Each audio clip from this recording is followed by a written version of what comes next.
Guys, welcome sa aking video. So, to this video guys, gagawa tayo ng tutorial kung paano gamitin tong B8 sound card natin. Ito po siya, pakita ko po sa inyo. Ito po yung B8 sound card natin. So, actually naka-on na po siya. So, ito po yung power on niya, power off. Yung button na to na nagbi-blink-blink. So, para ma-power on mo siya, ipe-press mo lang siya ng matagal. So, pagpapatayin mo naman, ganun pa din. Okay. Ngayon naman, paano gamitin to? Pansin nyo dito, meron sa likod. Meron siyang mga konektahan, no? So, meron ditong level 1, level 2, merong charging, merong accompany instrument, earphone, merong headset, merong condenser mic, at saka reserva para sa isang microphone. Okay, so yung natural lang na mic, yung parang sa ginagamit sa video, okay, ganun. Bilog, yung mas malaking bilog. Okay.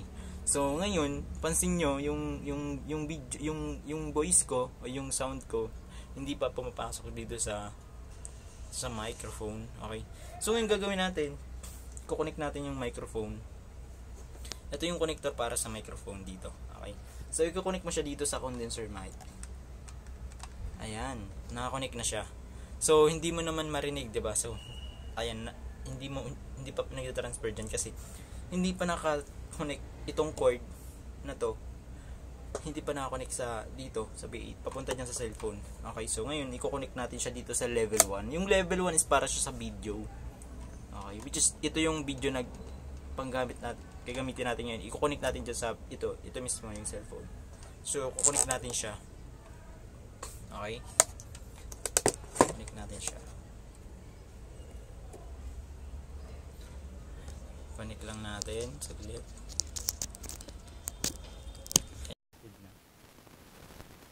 Gamitin natin yung headset natin.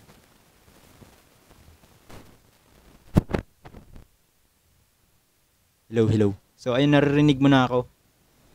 Naka-connect na yung cellphone natin papunta sa B8. So gamit natin is yung level 1. Yung level 2 para naman siya sa song or sa background music. Pero hindi mo naman kailangan, pwede ka naman gumamit ang cord, pwede mo naman gamitin yung Bluetooth kasi yung B8 sound card natin, meron po siyang Bluetooth.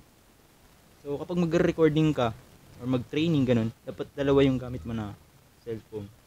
So ito po yung pangalan ng Bluetooth niya.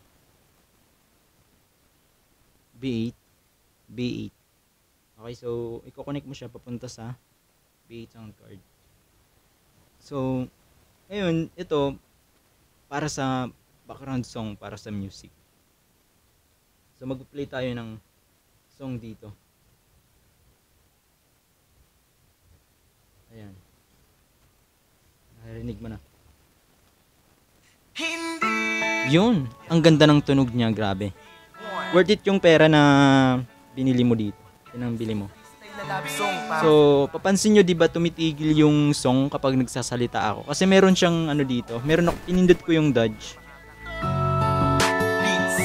Yung dodge, pinindot ko yung dodge. Ito yung nagbi-blink-blink na to. Dodge po yan. Meron din siyang mga dito, mga instrument or mga background music. Kagaya nito, pitch band.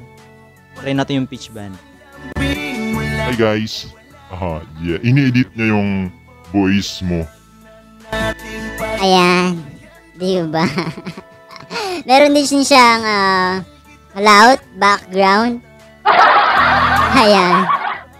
Tapos meron din siyang song 1, song 2. Pindutin natin yung song 1. Ayan. Song 2 naman. Babalik natin yung dating voice natin. Ipipress mo lang siya ng matagal. Yung pitch bend mismo. Ayan, bumalik sa dati yung voice natin. Tapos yun, meron siya ditong mic volume. Okay. Tapos ayun. Madami yung yan. Background music niya, merong baril. Diretso na lamang ang aking tingin papunta sa iyo at di nakakalimutan. Oo. Mayroong devote. Yung tong devote. I like it, I love it, I want some more. Merong kiss. Merong cheer. Embarrass. Uwak ng putik. Yun, sa mga nagtatanong naman, so anong gamit kong camera? Kasi yung natural na camera, hindi siya compatible dito sa B8 sound card natin. Which yung camera na nandyan sa cellphone mo. Kaya ang ginamit ko is open camera. Nag-download ako ng open camera sa Play Store. Kasi yung una kong ginamit yung B8 sound card, nag-recording ako ng song ko. Kasi kumakanta ako. So, wala siyang sound. Sabi ko, ano kaya ang problema? So ang ginawa ko, nanood din ako ng tutorial sa YouTube paano gamitin yung B8 sound card. So ayun nga, nakakita ko yung ginagamit pala is open camera. Ito, pakita ko sa inyo. Download nyo lang sa Play Store. Ito po, open camera. Okay. Tapos meron ka dyang ayan open camera. Ito po, na kulay blue. Meron ka lang ditong gagalawin sa open camera.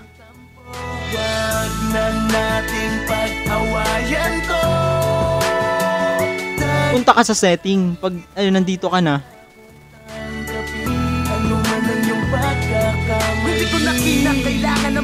punta ka sa setting. Ito sa taas.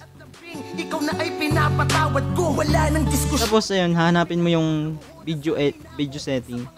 I-click mo yung video setting. Na-click mo naman yung video setting, pipindutin mo naman hahanapin mo naman yung audio source. I-click mo naman yung audio source. Ayun, i-click mo yung audio source. Ayun, pag napindot mo naman yung audio source, ayan, may lalabas dyan baliktad yung sulat. Meron lalabas dyan, camcorder, ayan, external mic, present, default audio source, optimize for voice calls, optimize for voice recognition. So ayan, so pipindutin mo yung internal mic. So ililipat mo lang siya. Ayan, yun lang yung gagalawin mo, internal mic, para marinig yung boses mo papunta sa which is yung video na ginagamit. Cellphone. Downloadin mo na lang sa Play Store. So, yun. Hopefully meron ako sa yung natulong na impart. Meron din siyang echo. Ayan, echo. Hello. Mic check. 101.5. This is DJ Romel. Ayan.